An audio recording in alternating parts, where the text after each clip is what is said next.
Welcome, dear students. Today, the topic for discussion is functions of RBI. There are some more topics in your textbook before this area. We'll have a discussion about the same in next live session. For the time being, just go through the functions of RBI. RBI performs all the traditional functions of a commercial bank. Besides these, it carries out a number of developmental as well as promotional functions. They are as follows. First one is issuing currency notes. RBI has the monopoly of issuing currency notes in India except 1 rupee notes and coins which are issued by Ministry of Finance, Government of India. So, ഇന്ത്യയിൽ RBIക്കാണ് എല്ലാ currency നോട്ട്സും issue ചെയ്യാനുള്ള അധികാരം except 1 rupee notes as well as coins. ഇന്ത്യയിൽ 1 rupee നോട്ടും കോയിൻസും ഒഴിച്ച് ബാക്കി എല്ലാ കറൻസീസും issue ചെയ്യുന്നത് ആരായിരിക്കും? സെൻട്രൽ ബാങ്കായ റിസർവ് ബാങ്ക് ഓഫ് ഇന്ത്യ അല്ലെങ്കിൽ RBI ആണ്. 1 റുപ്പി നോട്ടും കോയിൻസും ഇഷ്യൂ ചെയ്യുന്നത് ഗവൺമെൻറ് ഓഫ് ഇന്ത്യയുടെ മിനിസ്ട്രി ഓഫ് ഫിനാൻസ് എന്ന് പറയുന്ന ഇൻസ്റ്റിറ്റ്യൂഷനാണ്. RBI issues and distributes currencies through its two major departments like issue department and banking department. രണ്ട് ഡിപ്പാർട്ട്മെൻറ്റ്സിൻ്റെ സഹായത്തോടു കൂടിയാണ് ഈ കറൻസി നോട്ട്സൊക്കെ RBI എക്കണോമിയിൽ ഇഷ്യൂ ചെയ്യുന്നത്. ഏതൊക്കെയായിരുന്നു ആ department? First one is issue department as well as next is banking department.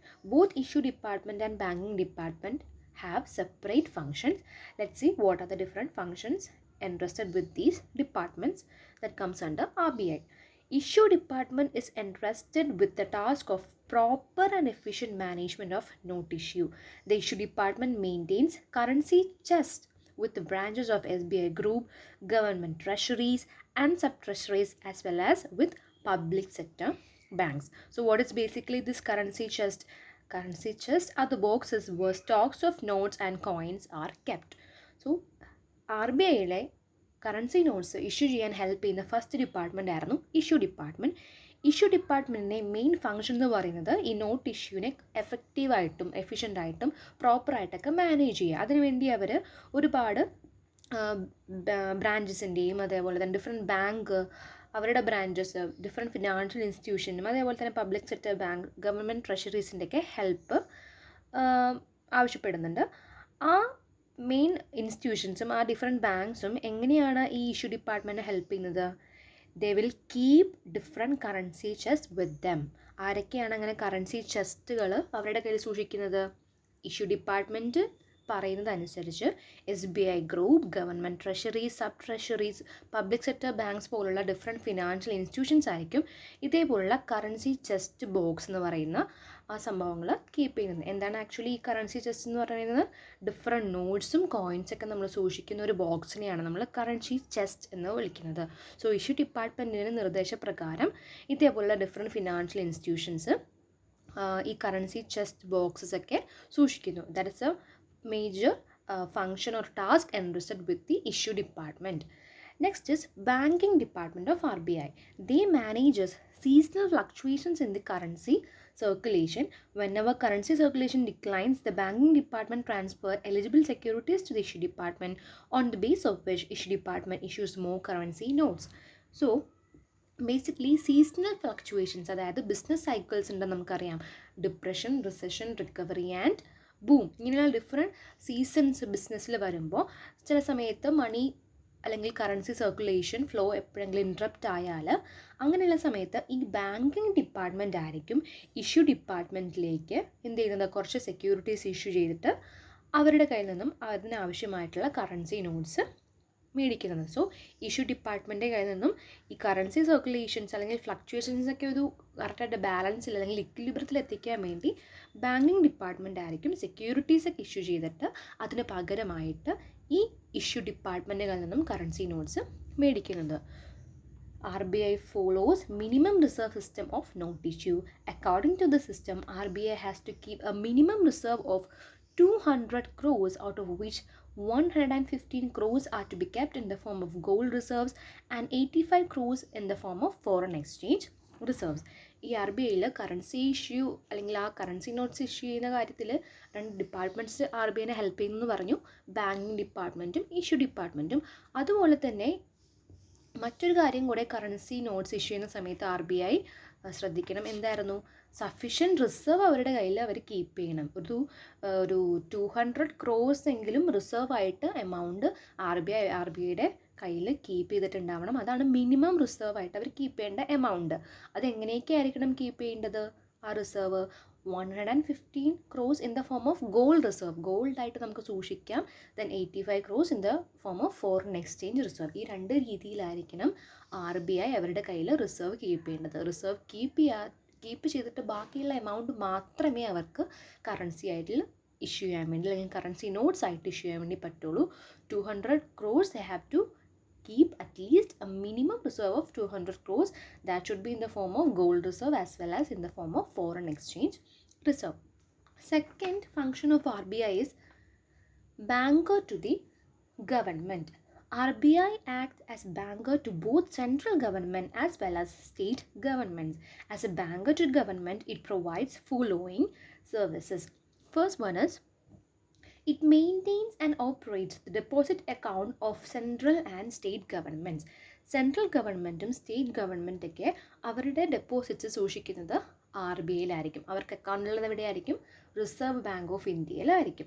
Second point, it receives and makes payment on behalf of central and state governments. Central ഗവൺമെൻറ്റും state ഗവൺമെൻറ്റൊക്കെ പറയുന്നതനുസരിച്ച് ആർക്കെങ്കിലും payment കൊടുക്കാനുണ്ടെങ്കിൽ ആ കാര്യങ്ങൾ കൊടുക്കുക. Then ആരുടെങ്കിലും കയ്യിൽ നിന്ന്, ഏതെങ്കിലും ഫിനാൻഷ്യൽ ഇൻസ്റ്റിറ്റ്യൂഷൻ്റെ കയ്യിൽ നിന്ന് എമൗണ്ട് കളക്ട് ചെയ്യാനുണ്ടെങ്കിൽ ആ എമൗണ്ട് കളക്ട് ചെയ്യുക. അങ്ങനെയുള്ള ഡിഫറെൻറ്റ് ഫങ്ഷൻസോടെ RBI on behalf of central bank and central government and state government ചെയ്യുന്നുണ്ട്. Next is, it manages public debt and the issue of new loans and treasury bills of central government. Central government പറയുന്നതനുസരിച്ച് public debt manage ചെയ്യുക, then പുതിയ loan issue ചെയ്യുക, അല്ലെങ്കിൽ treasury bills issue ചെയ്യുക. Treasury bills actually documentary evidence issued by government of India. അപ്പം അങ്ങനെയുള്ള എന്തെങ്കിലും കാര്യങ്ങളൊക്കെ മാനേജ് ചെയ്യാനോ പുതിയ ലോൺ ഇഷ്യൂ ചെയ്യാനൊക്കെ സെൻട്രൽ ഗവൺമെൻറ് പറയുമ്പോൾ ആ കാര്യങ്ങളും ചെയ്തു കൊടുക്കാനുള്ള കടമ RBIക്ക് ഉണ്ട്. Next is, it advances money to the central government in times of emergency. Loans and advances given by RBI to central government for short period is called ways and means advances. ചില സമയത്ത് central ഗവൺമെൻറ്റിനും ഒരു എന്താ പറയുന്നത് fund shortage വരാൻ chance ഉണ്ട്. So അങ്ങനെയുള്ള സമയത്ത് RBI ആയിരിക്കും ആ ഫണ്ട് ഷോർട്ടേജ് പരിഹരിച്ചു കൊടുക്കുന്നത്. അവർക്ക് എത്ര എമർജൻസിയിൽ എത്ര എമൗണ്ട് ആണ് വേണ്ടത്, ആ കാര്യങ്ങൾ ആ സമയത്ത് എന്ത് ചെയ്യുന്നു, എമൗണ്ട് നമ്മൾ അഡ്വാൻസസ് ആയിട്ട് കൊടുക്കുന്നു. RBI സെൻട്രൽ ഗവൺമെൻറ്റിന് ഷോർട്ട് പീരീഡിലേക്ക് കൊടുക്കുന്ന ലോൺസിൻ്റെയും അഡ്വാൻസസിനെയും നമ്മൾ വിളിക്കുന്ന പേരാണ് WMA or ways and means advances. So loan എടുക്കാനും RBIയുടെ അടുത്ത് ചില സമയത്ത് സെൻട്രൽ ബാങ്ക്സ് അപ്രോച്ച് ചെയ്യാനുണ്ട്. Next is, it provides fund remittance facilities to central and state government. Central ഗവൺമെൻറ്റിനെയോ സ്റ്റേറ്റ് ഗവൺമെൻറ്റിൻ്റെയൊക്കെ ഫണ്ട് റെമിറ്റൻസ് ഫെസിലിറ്റീസും ചില സമയത്ത് RBI പ്രൊവൈഡ് ചെയ്ത് കൊടുക്കാറുണ്ട്. Then it act as adviser to the government on all financial matters, formulation of 5-year plans, resource mobilisation etcetera. ഇനി ഗവൺമെൻറ്റിന് ചിലപ്പോൾ ഒരുപാട് കാര്യങ്ങൾ ചെയ്യാനുണ്ടാകും. അതുകൊണ്ട് ഇതേപോലുള്ള ഫിനാൻഷ്യൽ മാറ്റേഴ്സോ 5-year plans ഫോർമുലേറ്റ് ചെയ്യാനോ, റിസോഴ്സ് എങ്ങനെ മൊബിലൈസ് ചെയ്യണം, ഫിനാൻഷ്യൽ റിസോഴ്സ് മെയിൻലി എങ്ങനെ മൊബിലൈസ് ചെയ്യണം, ഈ കാര്യങ്ങളൊന്നും കറക്റ്റായിട്ട് ചിലപ്പോൾ അവർക്ക് ഗവൺമെൻറ്റിന് ചിന്തിക്കാൻ പറ്റില്ലായിരിക്കും. സോ അങ്ങനെയുള്ള സമയത്ത് ഒരു അഡ്വൈസർ എന്ന രീതിയിൽ റിസർവ് ബാങ്ക് ഓഫ് ഇന്ത്യ ആയിരിക്കും ഈ കാര്യങ്ങൾക്കൊക്കെ, ഈ ഏരിയയിലൊക്കെ ഗവൺമെൻറ്റിന് ഫിനാൻഷ്യൽ റിലേറ്റഡ് മാറ്റേഴ്സിനൊക്കെ അഡ്വൈസസ് പ്രൊവൈഡ് ചെയ്യുന്നത്. And last one is, it represents Government of India as a member of IMF and World Bank. World Bank is also known as IBRD. So two important financial institutions, international financial institutions are IMF and World Bank. IMF means International Monetary Fund. So ഈ international financial ഇൻസ്റ്റിറ്റ്യൂഷൻസിൽ government of ഇന്ത്യനെ represent ചെയ്യുന്ന representative member എന്ന് പറയുന്നത് ആരായിരിക്കും?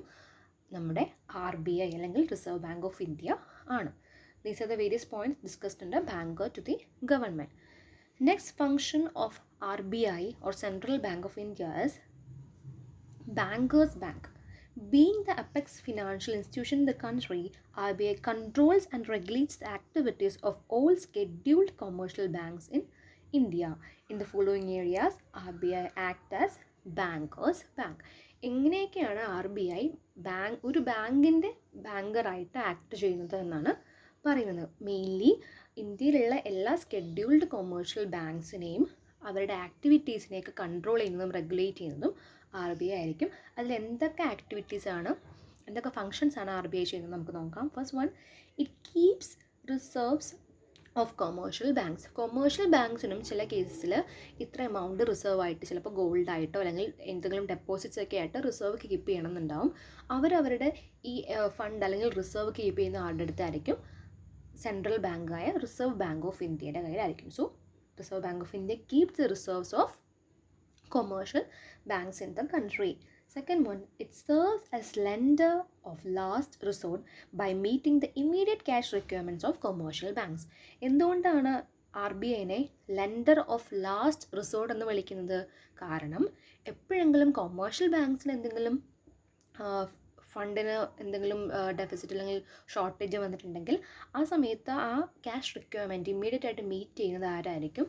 Reserve bank of India ആയിരിക്കും. അതുകൊണ്ട് തന്നെയാണ് ലെൻഡർ ഓഫ് ലാസ്റ്റ് റിസോർട്ട് എന്ന് നമ്മൾ RBIനെ വിളിക്കുന്നത്. Next is it provides clearance and remittance facilities to commercial banks at centres where it has offices or branches. ഏതൊക്കെ ബാങ്കിനാണോ ഇവിടെ ഈ RBIയിൽ ഓഫീസസും അതേപോലെ തന്നെ ഡിഫറെൻറ്റ് ബ്രാഞ്ചൊക്കെ അവർ ഫങ്ഷൻ ചെയ്യുന്നത്, ആ ചില സമയത്ത് അങ്ങനെയുള്ള ബ്രാഞ്ചസും ഓഫീസസൊക്കെ ഉള്ള സമയത്ത് ചില കേസസിൽ കൊമേഴ്ഷ്യൽ ബാങ്ക്സിന് വേണ്ടി ഏതെങ്കിലും ചെക്ക് ക്ലിയർ ചെയ്ത് കൊടുക്കുക, അല്ലെങ്കിൽ എന്തെങ്കിലും ഡെപ്പോസിറ്റ്സ്, എന്തെങ്കിലും കാര്യങ്ങൾ റെമിറ്റൻസ് ഉള്ള കാര്യങ്ങളുണ്ട്, അങ്ങനെ ഏതെങ്കിലും ഒരു സർവീസസും ചില സമയത്ത് സെൻട്രൽ ബാങ്ക് കൊമേഴ്ഷ്യൽ ബാങ്ക്സിന് ചെയ്തു കൊടുക്കാറുണ്ട്. Next is it rediscounts the eligible bills of commercial banks during the period of their financial stringency. എന്ന് വെച്ചാൽ എന്താണ്? നമുക്കറിയാം, കൊമേഴ്ഷ്യൽ ബാങ്ക്സിലായിരിക്കും ഈ ക്രെഡിറ്റർ പോയിട്ട് ബിൽ ഓഫ് എക്സ്ചേഞ്ച് ഒക്കെ ഡിസ്കൗണ്ട് ചെയ്യുന്നത്. ഇനി ഡിസ്കൗണ്ട് ചെയ്യുന്ന സമയത്ത് ബാങ്കിൻ്റെ കയ്യിൽ, കൊമേഴ്ഷ്യൽ ബാങ്കിൻ്റെ അടുത്ത് എമൗണ്ട് ഇല്ലെന്ന് വിചാരിക്കുക. അവരെന്ത് ചെയ്യുന്നു? ഈ ബിൽ ഓഫ് എക്സ്ചേഞ്ച് വീണ്ടും RBI അല്ലെങ്കിൽ സെൻട്രൽ ബാങ്കിൻ്റെ അടുത്ത് കൊണ്ട് റീഡിസ്കൗണ്ട് ചെയ്യുന്നു. സോ റീഡിസ്കൗണ്ടിങ് ഫെസിലിറ്റി അവർക്ക് പ്രൊവൈഡ് ചെയ്യുന്നത് റിസർവ് ബാങ്ക് ഓഫ് ഇന്ത്യയാണ്. ഇത്രയും ഡിഫറെൻറ്റ് ഫങ്ഷൻസ് പ്രൊവൈഡ് ചെയ്യുന്നത് കൊണ്ടാണ് central bank is known as bankers bank. കാരണം കൊമേഴ്ഷ്യൽ ബാങ്ക്സിനും ഒരുപാട് സഹായങ്ങൾ റിസർവ് ബാങ്ക് ഓഫ് ഇന്ത്യ ചെയ്തു കൊടുക്കുന്നുണ്ട്. Next is control and management of foreign exchange. RBI is entrusted with the task of controlling and managing of countries' foreign exchange reserves and to maintain the external value of Indian rupees. It is in the form of that RBI controls the receipts and payments of foreign currencies. Foreign currencies received by persons in India are required to be sold and exchanged for Indian currencies either to RBI or it is approved commercial banks. Similarly, foreign currencies are allowed to importers and travelers going abroad by RBI or by authorized commercial banks in accordance with the rules framed by RBI. So basically പറഞ്ഞാൽ ഒരു കൺട്രിയിലേക്ക്, അതായത് ഇന്ത്യയിലേക്ക് വരുന്ന foreign എക്സ്ചേഞ്ചസിൻ്റെ എല്ലാ കാര്യങ്ങളും deal ചെയ്യുന്നത് ആരായിരിക്കും? RBI അല്ലെങ്കിൽ RBI നിയോഗിച്ചിരിക്കുന്ന കൊമേഴ്ഷ്യൽ ബാങ്കോ ആയിരിക്കും. കംപ്ലീറ്റ് ആയിട്ട് ഫോറിൻ എക്സ്ചേഞ്ച് കൺട്രോൾ ചെയ്യാതെ മാനേജ് ചെയ്യുന്നത് കംപ്ലീറ്റും ആരായിരിക്കും? സെൻട്രൽ ബാങ്ക് ആയിരിക്കും. ഇപ്പോൾ ഒരു വ്യക്തി പുറത്തേക്ക് ബിസിനസ് ചെയ്യാൻ പോവുകയാണ്, അല്ലെങ്കിൽ കുറച്ച് ഫോറിൻ എക്സ്ചേഞ്ച് റിസർവ്സ് അല്ലെങ്കിൽ ഫോറിൻ എക്സ്ചേഞ്ച് കറൻസീസ് വേണം, ആ അറേഞ്ച്മെൻറ്റ് ചെയ്ത് കൊടുക്കുന്നത്, അതായത് ഇന്ത്യൻ കറൻസീനെ ഫോറിൻ കറൻസിയായിട്ട് കൺവേർട്ട് ചെയ്ത് കൊടുക്കുന്നതും, അതേപോലെ തന്നെ കുറച്ച് ആളുകൾ ഫോറിൻ കറൻസീസ് ആയിട്ട് ഇങ്ങോട്ട് ഇന്ത്യയിലേക്ക് വന്നു, ഇവിടെ വരുമ്പോൾ അത് തിരിച്ച് അവർക്ക് ഇന്ത്യൻ കറൻസീസ് ആയിട്ട് മാറ്റി കൊടുക്കുന്നത്, എക്സ്ചേഞ്ച് ചെയ്ത് കൊടുക്കുന്ന കംപ്ലീറ്റ് ഫെസിലിറ്റിയും ചെയ്യുന്നത് റിസർവ് ബാങ്ക് ഓഫ് ഇന്ത്യയോ അല്ലെങ്കിൽ റിസർവ് ബാങ്ക് ഓഫ് ഇന്ത്യ നിയോഗിച്ച ഏതെങ്കിലും ഒരു കൊമേഴ്ഷ്യൽ ബാങ്കോ ആയിരിക്കും. So that is the fourth function of Reserve Bank of India. Next is credit control. RBI controls the availability of credit in the Indian economy. That is the commercial banks that make the credit available in the economy. Since the commercial banks are controlled by RBI, it is easy to exercise control over the volume of credit available in the economy by controlling the activities of commercial banks. So mainly credit എന്ന് പറയുന്നത്, അതായത് amount, loan, advances ഒക്കെ different യൂസേഴ്സിന് അല്ലെങ്കിൽ ആവശ്യക്കാർക്ക് provide ചെയ്യുന്നത് ആരായിരിക്കും? Commercial bank ആയിരിക്കും. So loans and advances ഒക്കെ പ്രൊവൈഡ് ചെയ്യുന്നത് കൊമേഴ്ഷ്യൽ ബാങ്ക്സ് ആയിരിക്കും. ഈ കൊമേഴ്ഷ്യൽ ബാങ്കിനെ അൾട്ടിമേറ്റ്ലി കൺട്രോൾ ചെയ്യുന്നത് ആരായിരിക്കും, റെഗുലേറ്റ് ചെയ്യുന്നത്, സൂപ്പർവൈസ് ചെയ്യുന്നത് നമ്മുടെ RBI ആണ്. അതുകൊണ്ട് തന്നെ ഏതൊക്കെ സമയത്താണ് കൂടുതലായിട്ടും ക്രെഡിറ്റ് ഇക്കോണമിയിൽ ആവശ്യം, എപ്പോഴൊക്കെ ക്രെഡിറ്റ് അധികം വേണ്ട, ഈ കാര്യങ്ങളൊക്കെ റെഗുലേറ്റ് ചെയ്യാനുള്ള കംപ്ലീറ്റ് പവറും അതോറിറ്റിയും RBIക്ക് ഉണ്ട്. ഡിഫറെൻറ്റ് മെഷേഴ്സിലൂടെ അല്ലെങ്കിൽ ഡിഫറെൻറ്റ് മെത്തേഡ്സിലൂടെ ആയിരിക്കും നമ്മൾ ഇക്കോണമിയിലുള്ള അവൈലബിൾ ആയിട്ടുള്ള ക്രെഡിറ്റ്, അതായത് എമൗണ്ട്, ഫണ്ട്സ്, അതിൻ്റെ എന്താ പറയുക, അവൈലബിലിറ്റി ഓഫ് ക്രെഡിറ്റ് നമ്മൾ മാനേജ് ചെയ്യുന്നുണ്ട്. ഇങ്ങനെ ഈ ക്രെഡിറ്റ് കൺട്രോൾ ചെയ്യാൻ RBI ഒരുപാട് മെഷേഴ്സ് അഡോപ്റ്റ് ചെയ്യുന്നുണ്ട്. എന്തൊക്കെയാണ് ഈ മെഷേഴ്സ് എന്നുള്ള കാര്യം ഇനി വരുന്ന ടോപ്പിക് ഏരിയാസിൽ നമ്മൾ ഡിസ്കസ് ചെയ്യും. ഫോർ ദ ടൈം ബീങ് നിങ്ങൾ അറിഞ്ഞിരിക്കുക, കൊമേഴ്ഷ്യൽ ബാങ്ക്സിലൂടെ ക്രെഡിറ്റിനെ കൺട്രോൾ ചെയ്യുന്നത് മെയിൻലി ആരായിരിക്കും, RBI ആണ്. Next point is collection of data and their publications. RBI collects statistical data and economic information through its Department of Economic Analysis and Policy. RBI അവരുടെ കീഴിൽ work ചെയ്യുന്ന economic analysis and policy എന്ന് പറയുന്ന ഡിപ്പാർട്ട്മെൻറ്റിൻ്റെ ഹെൽപ്പോട് കൂടെ different statistical datas, economic informations ഒക്കെ collect ചെയ്യുന്നു. എന്നിട്ട് സമയാസമയം അവരുടെ ഏതെങ്കിലും മാഗസീൻസിലൂടെയോ ഡിഫറെൻറ്റ് റിപ്പോർട്ട്സിലൂടെയൊക്കെ അത് പബ്ലിഷ് ചെയ്യുന്നു. സോ ഇൻട്രസ്റ്റഡ് യൂസേഴ്സിന് അത് ആ ഡാറ്റ വളരെ യൂസ്ഫുള്ളായിട്ട് ഉപയോഗിക്കാൻ വേണ്ടി സാധിക്കും. This department conducts research and reviews financial and banking conditions in the country. It compiles data on economic matters like money, finance, credit, industrial production, prices, etc. The data so compiled are published in various publications. ഞാൻ നേരത്തെ പറഞ്ഞ പോലെ ഈ RBIയുടെ കീഴിൽ work ചെയ്യുന്ന economic analysis and policy എന്ന് പറയുന്ന department ആയിരിക്കും ഈ കംപ്ലീറ്റ് ഇൻഫോർമേഷൻസും എങ്ങനെ റിസർച്ചൊക്കെ കണ്ടക്ട് ചെയ്തതിന് ശേഷം കളക്ട് ചെയ്യുന്നത്. Mainly money related matters, finance, then credit, industrial production related matters, prices, അങ്ങനെ ഡിഫറെൻറ്റ് ഏരിയാസിൽ അവർ ഡാറ്റ കളക്ട് ചെയ്തിട്ട് ഏതെങ്കിലുമൊക്കെ ഒരു ജേർണലിലോ മാഗസീൻസിലേക്ക് പബ്ലിഷ് ചെയ്യുന്നു. Mainly Reserve bank of India bulletin, monthly വരുന്നൊരു bulletin, then report on trends and progress of banking in India, annually ഉള്ളൊരു റിപ്പോർട്ടാണ്. ഇങ്ങനെയുള്ള ഡിഫറെൻറ്റ് പോപ്പുലർ പബ്ലിക്കേഷൻസിലൂടെ ആയിരിക്കും ഈ ഡിപ്പാർട്ട്മെൻറ്റ്, RBIയുടെ കീഴിൽ വർക്ക് ചെയ്യുന്ന ഈ ഡിപ്പാർട്ട്മെൻറ്റ് കളക്ട് ചെയ്ത ഡാറ്റ അവർ എന്ത് ചെയ്യുന്നത്, പബ്ലിഷ് ചെയ്യുന്നത്. So collection of data and the publication is another function performed by Reserve Bank of India. Last one is other developmental as well as promotional functions. Besides the above functions, RBI is engaged in other developmental promotional functions like first one, providing training facilities to banking personnel at different levels through various training institutions set up by RBI. ഇപ്പോൾ RBIയുടെ കീഴിൽ work ചെയ്യുന്ന banking സ്റ്റാഫിനൊക്കെ എന്തെങ്കിലും രീതിയിലുള്ള training provide ചെയ്യുക. ചിലപ്പോൾ പുതിയ എംപ്ലോയീസിന് നമ്മൾ training കൊടുക്കേണ്ടി വരും. സോ അങ്ങനെയുള്ള കാര്യങ്ങളൊക്കെ ചെയ്യുക. Then RBI channelizes credit to priority sectors like agriculture, small scale industry, exports. Different മേഖലകളിലേക്ക് നമുക്ക് ക്രെഡിറ്റ് ആവശ്യമാണ്. അപ്പോൾ ഏതൊക്കെ മേഖലകളിലാണ് കൂടുതലായിട്ട് ക്രെഡിറ്റ് ആവശ്യമുള്ളത് ആ ഏരിയാസിലേക്ക് കറക്റ്റായിട്ട് പ്രയോറിറ്റി അനുസരിച്ച് ക്രെഡിറ്റ് കൊടുക്കുക, ചാനലൈസ് ചെയ്ത് കൊടുക്കുക.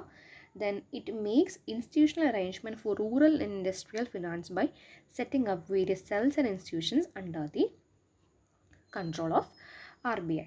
എന്തൊക്കെ ചെയ്യുന്നുണ്ട്, റൂറൽ അതേപോലെ ഇൻഡസ്ട്രിയൽ സെക്ടറിലൊക്കെ ഫിനാൻസ് അല്ലെങ്കിൽ ഫണ്ട്സ് ആവശ്യമാണെങ്കിൽ അതിന് വേണ്ടിയുള്ള ഇൻസ്റ്റിറ്റ്യൂഷൻസ് അല്ലെങ്കിൽ ആ ഫണ്ട് പ്രൊവൈഡ് ചെയ്യാൻ ആവശ്യമായ സെൽസൊക്കെ അവിടെ എസ്റ്റാബ്ലിഷ് ചെയ്യുക. അതിലൂടെ എമൗണ്ട് ആവശ്യമുള്ളവർക്ക് റൂറൽ ഏരിയാസിലും അതേപോലെ ഇൻഡസ്ട്രിയൽ സെക്ടേഴ്സിലും ലോൺസും അഡ്വാൻസൊക്കെ ആവശ്യമുള്ളവർക്ക് ക്രെഡിറ്റ് കറക്റ്റ് ടൈമിൽ എത്തിച്ച് കൊടുക്കുക. These are the various developmental and promotional functions of RBI. Two more points.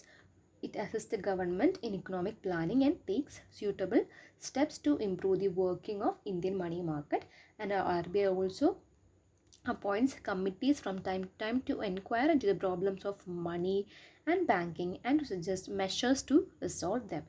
ഗവൺമെൻറ്റിനെ ഇക്കണോമിക് പ്ലാനിങ്ങിൽ ഹെൽപ്പ് ചെയ്യുക, അതേപോലെ തന്നെ മണി റിലേറ്റഡ് മാറ്റേഴ്സിൽ എന്തെങ്കിലും കാര്യത്തിലൊക്കെ ഏതെങ്കിലും ബാങ്ക് അവരുടെ അടുത്ത് സജഷൻസ് ചോദിക്കുവാണെങ്കിൽ, അല്ലെങ്കിൽ ഏതെങ്കിലും ഫിനാൻഷ്യൽ ഇൻസ്റ്റിറ്റ്യൂഷനോ ഗവൺമെൻറ്റൊക്കെ എന്തെങ്കിലും സജഷൻസ് ഒക്കെ ചോദിക്കുവാണെങ്കിൽ ഒരു അഡ്വൈസറി സർവീസ് അല്ലെങ്കിൽ എന്തൊക്കെയാണോ അവർക്ക് സജസ്റ്റ് ചെയ്യാൻ പറ്റുന്ന ഡിഫറെൻറ്റ് മെഷേഴ്സ്, അങ്ങനെയുള്ള ഒരുപാട് അഡ്വൈസറി സർവീസസ് അല്ലെങ്കിൽ banking or financial related matters problems ഒക്കെ സോൾവ് ചെയ്യാനുള്ള കാര്യങ്ങളൊക്കെ പറഞ്ഞു കൊടുക്കുക. അതിനാവശ്യമായ കമ്മിറ്റീസിനെ അപ്പോയിൻറ്റ് ചെയ്യണമെങ്കിൽ അങ്ങനെ അപ്പോയിൻറ്റ് ചെയ്ത് കൊടുക്കുക. ഇതൊക്കെ RBIയുടെ ഡെവലപ്മെൻറ്റൽ ആൻഡ് പ്രൊമോഷണൽ ഫങ്ഷൻസിൽ വരുന്നതാണ്. So these were the different functions performed by RBI. Next topic is credit control. നമ്മൾ പഠിച്ചായിരുന്നു one of the important function of RBI is credit control. നമ്മൾ ഇന്ന് എന്താണ് ക്രെഡിറ്റ് കൺട്രോൾ എന്നും ഡിഫറെൻറ്റ് ഒബ്ജക്റ്റീവ്സ് ഓഫ് ക്രെഡിറ്റ് കൺട്രോളും ആണ് നോക്കാൻ വേണ്ടി പോകുന്നത്. How credit can be control using different methods അത് നമ്മൾ നെക്സ്റ്റ് ക്ലാസ്സിൽ ഡിസ്കസ് ചെയ്യും. So let see what is A credit control. Credit control is a mechanism through which the central bank exercises control over the total money circulation in the country. എങ്ങനെയാണ് ഒരു central bank ഒരു രാജ്യത്തെ മണി സർക്കുലേഷനെ control ചെയ്യുന്നത്? ആ complete പ്രോസസ്സിനെയാണ്, അല്ലെങ്കിൽ control ചെയ്യാൻ വേണ്ടി അവർ ചെയ്യുന്ന ഡിഫറെൻറ്റ് ആക്ടിവിറ്റീസിനെ ആ ഒരു മെക്കാനിസത്തിന് നമുക്ക് എന്ത് വിളിക്കാം? ക്രെഡിറ്റ് കൺട്രോൾ എന്ന് വിളിക്കാം. It is the mechanism through which central bank, ഇന്ത്യയുടെ കേസിലാണെങ്കിൽ reserve bank of India exercises control over the total money circulation in the country.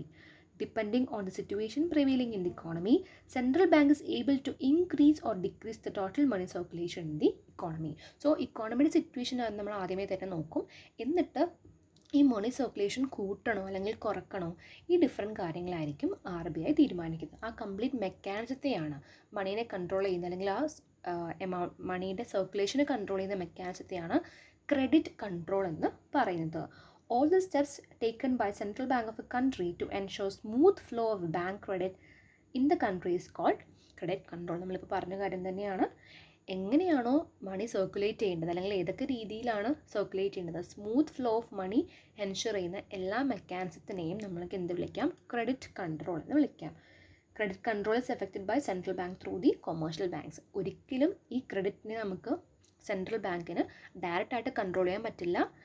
They control the credit or total money circulation in the country with the help of commercial banks. Commercial ബാങ്ക്സിൻ്റെ ഹെൽപ്പോട് കൂടി ആയിരിക്കും ഒരു രാജ്യത്തെ central bank ഈ money circulation അല്ലെങ്കിൽ total money circulation or ക്രെഡിറ്റിനെയൊക്കെ control ചെയ്യുന്നത്.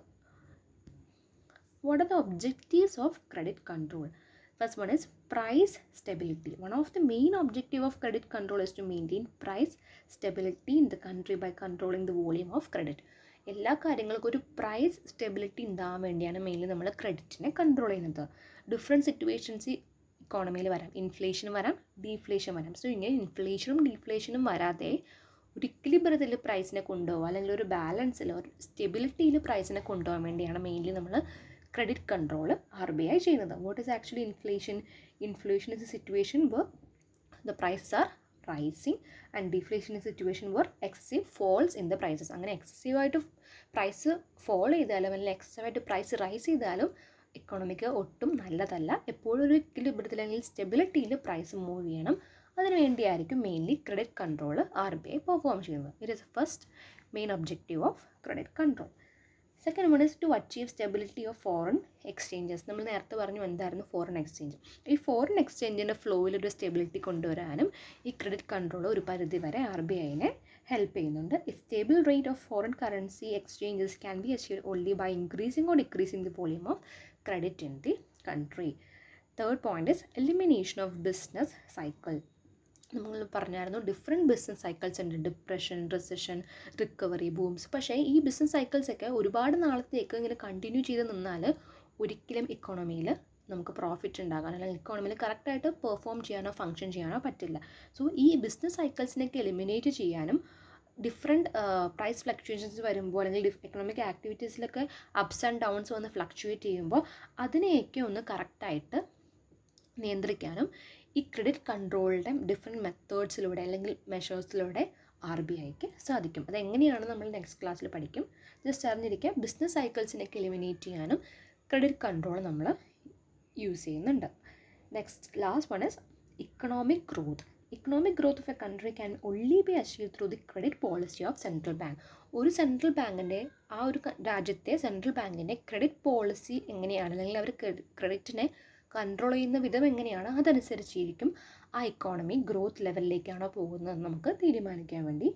So by promoting savings, mobilization of resources and encouraging the requirements of different sectors of the economy on the basis of planned priorities, RBI can ensure economic growth of a country. So ഇങ്ങനെ different കാര്യങ്ങൾ ചെയ്തുകൊണ്ട് ഒരു ഇക്കോണമിയുടെ ഗ്രോത്തിനെ അല്ലെങ്കിൽ ഡെവലപ്മെൻറ്റിനെ ensure ചെയ്യാൻ RBIക്ക് സാധിക്കും. So economic ഗ്രോത്തിനും ഒരു പരിധിവരെ credit കൺട്രോളിന് ഒരു ഇൻഫ്ലുവൻസ് ഉണ്ടെന്ന് നമുക്ക് പറയാം. What are the different methods and weapons of credit control, ഈ ഒരു ഏരിയ നമ്മൾ നെക്സ്റ്റ് ക്ലാസ്സിലായിരിക്കും ഡിസ്കസ് ചെയ്യുന്നത്. സോ ഇന്ന് പഠിപ്പിച്ച കാര്യങ്ങൾ ഒന്നുകൂടെ നോക്കുക, ടെക്സ്റ്റ് ബുക്കിൽ മാർക്ക് ചെയ്തിട്ട് പഠിക്കാം. Hope you understood. Thank you so much.